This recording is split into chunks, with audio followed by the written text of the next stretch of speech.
If you could travel back to the year 1688 and stand on the waterfront of Port Royal, Jamaica, you would be looking at the richest city in the entire Western Hemisphere. Richer than Boston, richer than New York, richer per capita than London itself.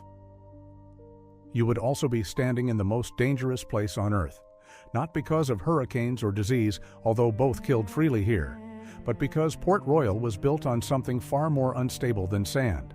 It was built on sin, on plunder, and on a bargain between the English crown and the most violent pirates the Caribbean had ever known.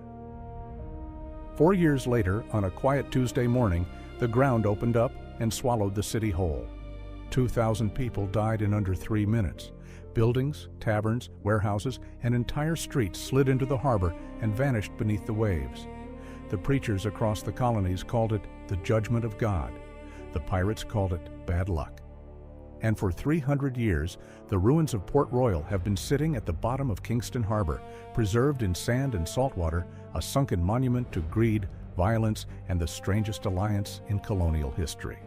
This is the story of how the wickedest city on earth was born, how it thrived, and how the sea took it back. To understand Port Royal, you need to understand Jamaica. And to understand Jamaica in the 17th century, you need to understand that the Caribbean was not a paradise. It was a war zone. Spain had claimed the entire region after Columbus arrived in 1494. For over 150 years, Spanish ships carried gold, silver, and emeralds from the mines of Peru and Mexico back across the Atlantic. The treasure fleets sailed through the Caribbean on their way home, and every European power on the continent wanted a piece of that wealth. England, France, and the Netherlands all sent warships, privateers, and outright pirates to intercept Spanish cargo. But intercepting ships at sea was expensive and unpredictable. What they really needed was a permanent base in the Caribbean, somewhere close to the Spanish shipping lanes, somewhere they could repair ships, store supplies, and launch raids without sailing all the way back to Europe. Before we go any further, I need to stop for a second, because what I've been showing you in these videos only scratches the surface. And I realized at some point that the full picture, the actual pirate code, word for word, the real punishment records, the exact treasure division shares, the ports that secretly funded them, it doesn't fit in a video. I put it all into one document, the Black Flag Codex. It's linked below, and the QR code is on your screen. Now, let's keep going. Jamaica was perfect. In 1655, an English fleet commanded by Admiral William Penn and General Robert Venables sailed into what is now Kingston Harbor with orders from Oliver Cromwell to seize the island of Hispaniola from Spain. The attack on Hispaniola was a disaster. The English troops were untrained, underfed, and badly led. They were driven off the beaches by Spanish defenders and humiliated in front of the entire fleet. Facing the prospect of sailing home with nothing to show for the campaign, Penn and Venables made a desperate decision. They turned south and attacked Jamaica instead. The Spanish garrison on Jamaica was small, poorly supplied, and completely unprepared. The English took the island with minimal resistance. It was supposed to be a consolation prize. It turned out to be one of the most valuable pieces of real estate in the New World. Jamaica sat directly in the path of the Spanish treasure routes. Kingston Harbor was one of the largest natural harbors in the Caribbean, deep enough to shelter entire fleets, and protected on its southern edge by a long, narrow sand spit that curved out into the water like a natural breakwater. That sand spit was Port Royal. The English immediately recognized the strategic value of the location. Within months of taking Jamaica, they began fortifying Port Royal.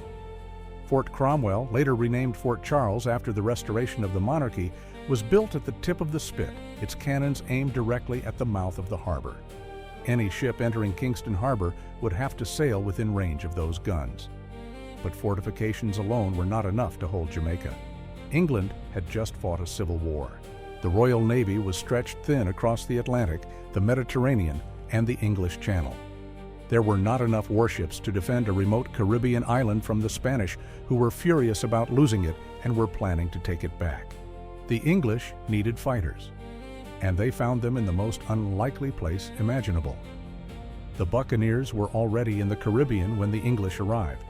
They were a loose confederation of hunters, outcasts, escaped servants, and criminals who had been living on the fringes of Spanish colonial society for decades.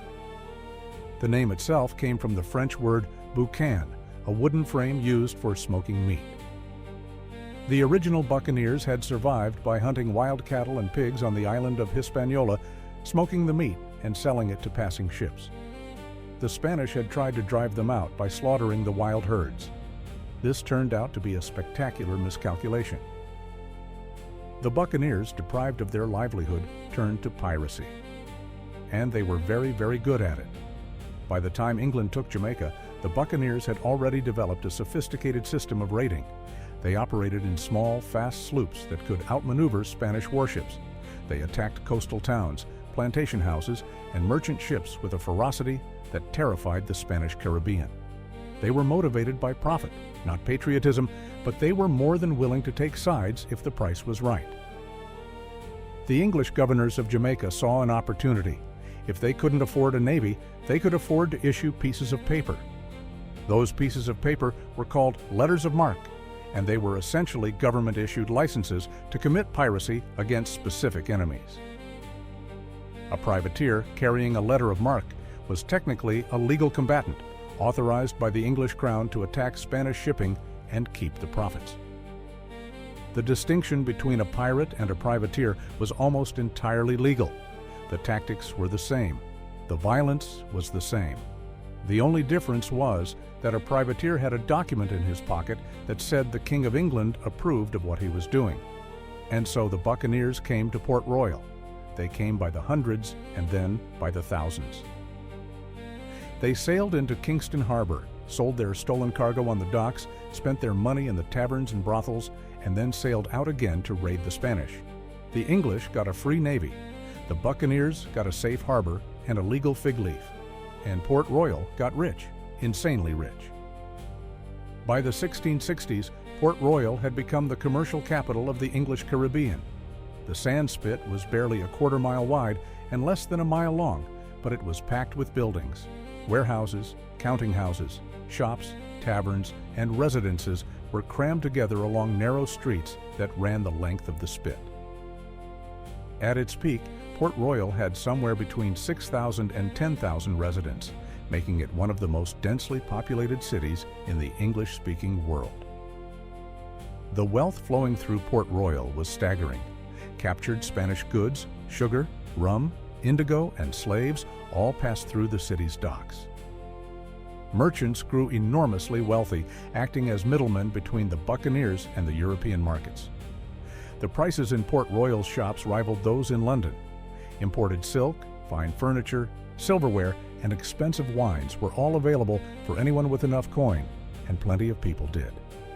A contemporary observer named John Taylor visited Port Royal in the early 1680s and described it as a place where the weights and measures in the shops were often made of silver, where tavern keepers served drinks in crystal glasses, and where even the slaves wore better clothes than many free men in England.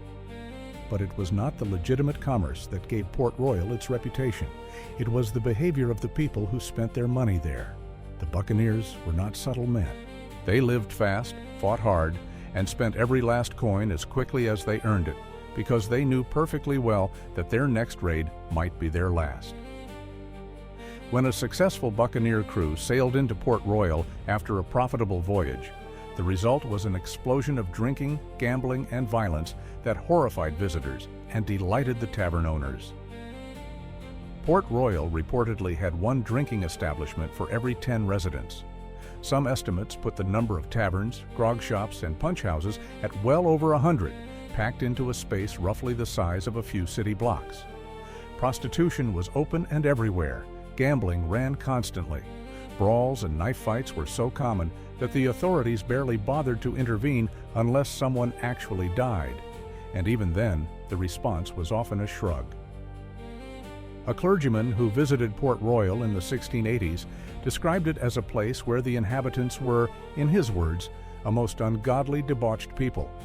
He claimed that the pirates would buy an entire barrel of wine, set it up in the street, and force every person who passed by to drink with them at gunpoint. The Spanish, who had been on the receiving end of Port Royal's violence for decades, had an even simpler description. They called it the Sodom of the New World. No single figure embodied the spirit of Port Royal more completely than Henry Morgan.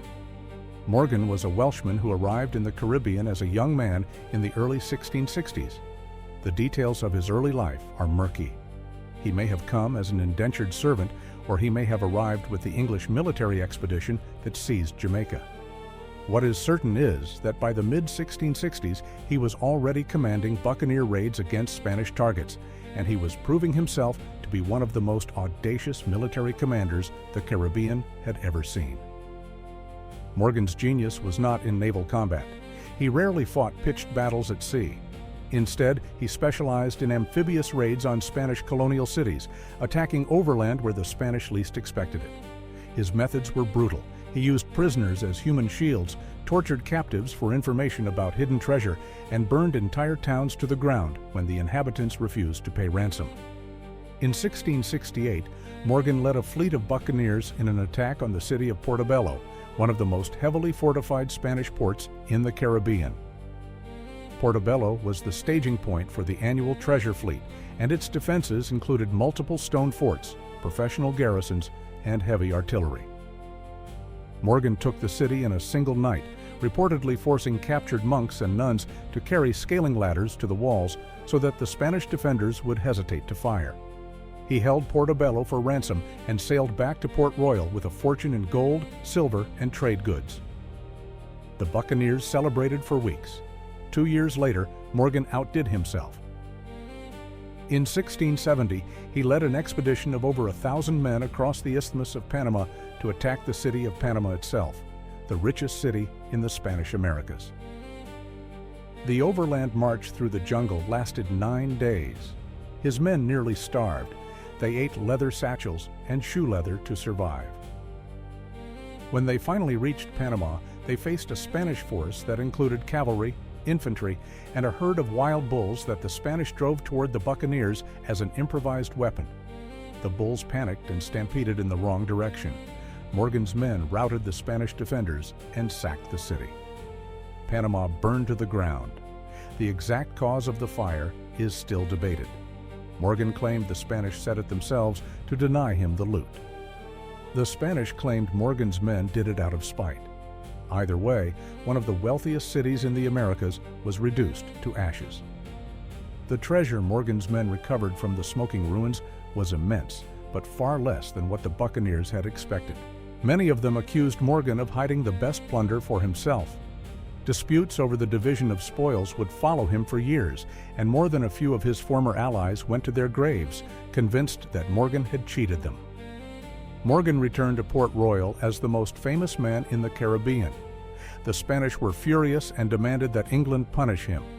England and Spain had recently signed a peace treaty, and Morgan's attack on Panama technically violated that treaty. He was recalled to London, and everyone expected him to be tried and executed. Instead, King Charles II knighted him. Sir Henry Morgan returned to Jamaica not as a prisoner, but as the lieutenant governor of the island. He bought a sugar plantation, settled into a life of heavy drinking and political maneuvering, and spent his remaining years alternately defending and prosecuting the same buccaneers he had once led. Stop for a second. What you just heard about the pirate code is the part that rewrites everything you thought you knew. But it only lands when you see the actual shares, the exact fractions written into the Articles of Agreement, the punishments, the port records, the names of the men who funded them from government offices. It's all in the Black Flag Codex, linked in the description. 5 seconds, grab it now, because what comes next builds directly on it. Link is below. QR code is on your screen. Morgan died in 1688 at the age of 53, probably from liver failure caused by decades of hard drinking. He was given a state funeral in Port Royal, his body carried through the streets while the guns of Fort Charles fired a salute. 4 years later, his grave would be at the bottom of the ocean. By the late 1680s, Port Royal was changing. The golden age of buccaneering was ending, and the English crown was losing patience with the pirates. The political situation had shifted. England was no longer a minor colonial power, desperate for any advantage against Spain. The English economy was increasingly dependent on legitimate Caribbean trade, particularly sugar, and the sugar planters did not want pirates disrupting commerce or provoking Spanish reprisals. Letters of marque became harder to obtain. The Royal Navy began patrolling Caribbean waters more aggressively. Former privateers who continued raiding without authorization were hunted, captured, and hanged. Port Royal's economy began transitioning from piracy to legitimate trade. The city was still wealthy, still busy, and still notoriously dissolute, but the era of buccaneer fleets sailing openly into the harbor with stolen Spanish treasure was coming to an end. The preachers and moralists who had been complaining about Port Royal for decades saw the shift as an opportunity. If the pirates could be driven out and the city reformed, perhaps the judgment that was surely coming could be averted. They were too late. Tuesday, June 7, 1692, began like any other day in Port Royal. The sun rose over Kingston Harbor, the shops opened along the waterfront, and the usual business of a busy Caribbean port got underway. Ships were being loaded and unloaded at the docks. Merchants were counting their inventories. The taverns were probably already serving their first customers of the day. At approximately 11:40 in the morning, the ground began to shake. The first tremor was strong enough to rattle windows and knock items off shelves. People looked at each other with concern, but earthquakes were not unknown in Jamaica. Minor tremors happened from time to time. Then the second shock hit. This one was violent. Buildings swayed, walls cracked, and masonry began falling into the streets. People started running, though there was nowhere to run. Port Royal was a narrow strip of sand surrounded by water on three sides. The only escape route was the road leading back to the mainland, and it was already crowded with panicked residents. Then the third shock hit, and the world ended. The ground beneath Port Royal liquefied. The sand spit on which the city was built underwent a process now known as liquefaction, in which saturated, loosely packed sand loses its structural integrity during an earthquake and behaves like a liquid. The solid ground that had supported warehouses, churches, and fortifications for 37 years simply stopped being solid. Buildings did not topple over. They sank. Entire structures dropped vertically into the liquefied sand, some of them disappearing completely. People standing in the streets were swallowed by the ground up to their waists, their chests, their necks. Some were pulled under entirely. Others were trapped in the sand as it re-solidified around their bodies, unable to move, left to die of thirst and exposure in the tropical sun. An eyewitness account from a man named Emmanuel Heath, the rector of St. Paul's Church, describes the scene in terrifying detail. He wrote that the earth opened and swallowed up people, and the houses sank into the ground. The streets rose and fell like waves. The harbor drained away from the docks and then came rushing back as a massive wave that swept over what remained of the city. That wave was a localized tsunami caused by the sudden displacement of the harbor floor. It crashed over the waterfront, carrying ships, debris, and bodies inland. The frigate HMS Swan, which had been anchored in the harbor for careening and hull repairs, was lifted by the wave and deposited on top of the collapsed ruins of buildings that had stood along Queen Street. Survivors later climbed onto its hull to escape the flooding. In the space of approximately 3 minutes, 2/3 of Port Royal vanished beneath the surface of the harbor. 33 acres of the city, including the most densely developed sections along the waterfront, slid into the water and sank. Fort James, one of the major defensive installations, disappeared entirely. The cemetery where Henry Morgan had been buried 4 years earlier dropped into the sea, taking his remains with it. The death toll was catastrophic. Approximately 2,000 people died in the initial earthquake and tsunami. Another 3,000 would die in the weeks that followed from injuries, disease, and the total collapse of the city's infrastructure. Port Royal was home to between 6,000 and 10,000 people that morning. By sunset, half of them were dead or dying. The survivors gathered on what remained of the sand spit, which was now barely a fraction of its former size. The waterfront was gone. The warehouses were gone. The taverns, the brothels, the counting houses, all of it was underwater or buried in collapsed sand. Looting began almost immediately. Survivors waded into flooded buildings to salvage goods. Bands of armed men roamed the wreckage, stripping valuables from the dead and the trapped. In some cases, looters cut fingers off corpses to get their rings. The breakdown of social order was so severe that the acting governor had to impose martial law and threaten to hang anyone caught stealing. Disease followed. The earthquake had destroyed the city's freshwater supply and sewage systems. Bodies decomposed in the tropical heat, contaminating what little water remained. Dysentery, typhoid, and malaria swept through the survivors. The death toll continued to climb for weeks after the earthquake. The reaction across the English colonies was swift and overwhelmingly moralistic. Preachers in Boston, New York, and London declared that Port Royal's destruction was divine punishment for its wickedness. Pamphlets were printed describing the earthquake as God's judgment on a city of pirates, whores, and drunkards. The destruction of Port Royal became one of the most widely cited examples of divine retribution in the English-speaking world, a cautionary tale that would be repeated in sermons for generations. The Quaker community in the colonies was particularly vocal. They pointed to Port Royal as proof that God would not tolerate immoral behavior indefinitely, and that any community that allowed sin to flourish would eventually face a reckoning.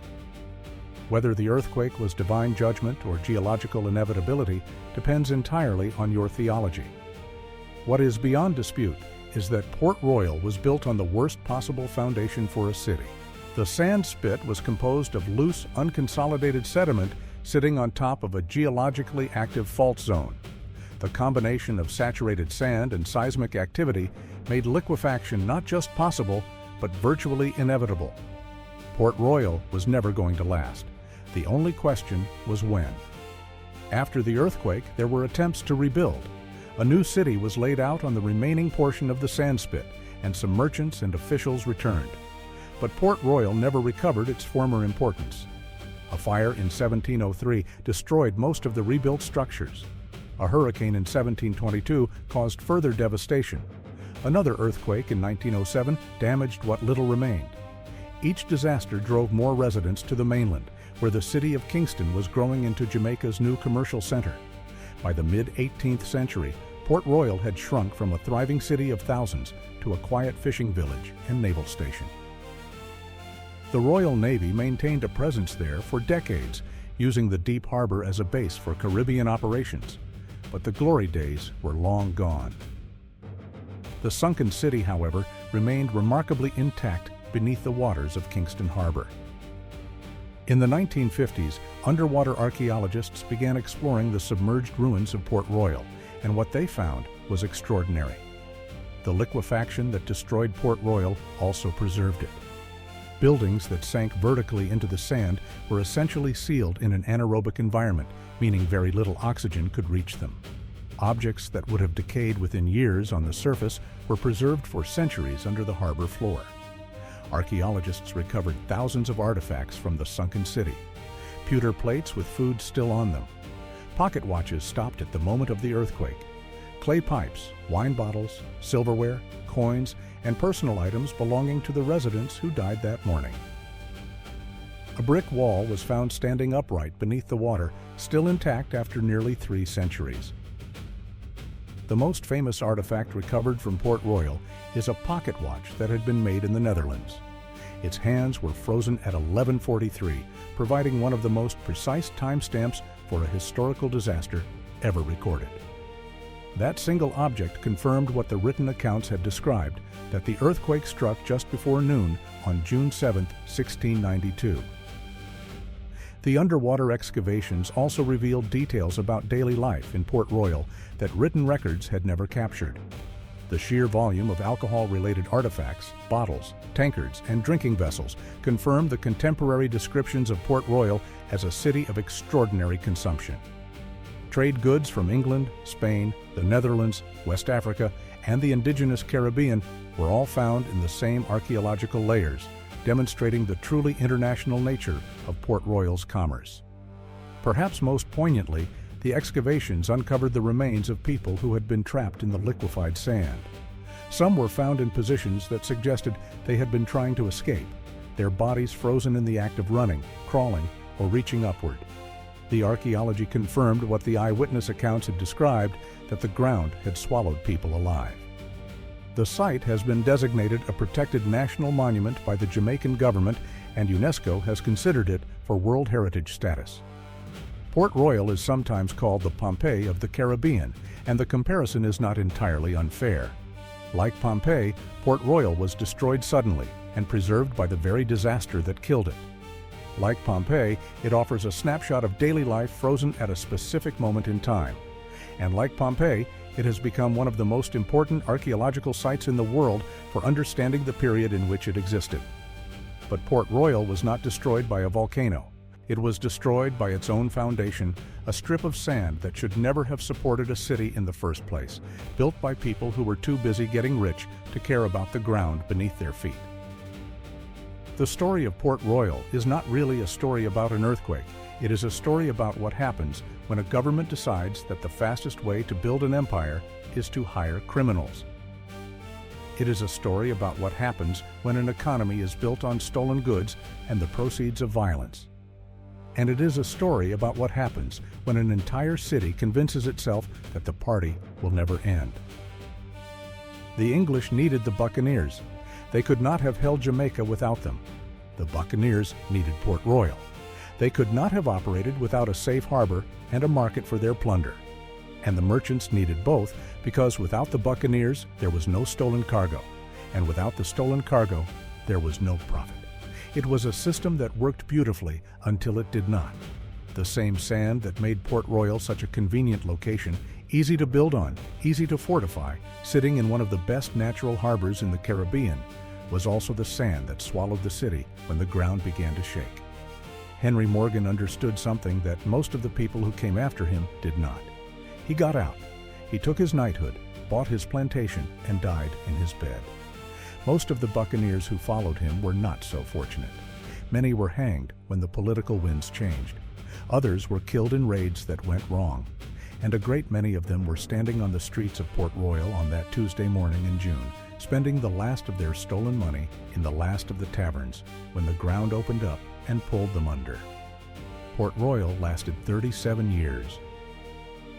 From the English capture of Jamaica in 1655 to the earthquake of 1692, it burned through an entire life cycle, from military outpost to boomtown to Sin City to ruin, in barely more than a single generation. Today, Port Royal is a small, quiet community at the end of the Palisados Road, a narrow strip of land that connects the sand spit to the Jamaican mainland. A few thousand people live there. There is a church, a few shops, and the remains of Fort Charles, which survived the earthquake and still stands, tilted at an angle on the edge of the harbor. Beneath the water, just offshore, the ruins of the old city are still there. The streets that Morgan walked, the taverns where the buccaneers drank their stolen wine, the warehouses where the merchants counted their silver, all of it sitting in the mud at the bottom of Kingston Harbor, visited by fish and archaeologists, and occasionally by the ghosts of the people who thought they had found paradise. They had not found paradise. They had found a strip of sand in the Caribbean, and they had built the most spectacular, violent, wealthy, depraved, and ultimately doomed city the New World had ever seen. And then the sea took it back.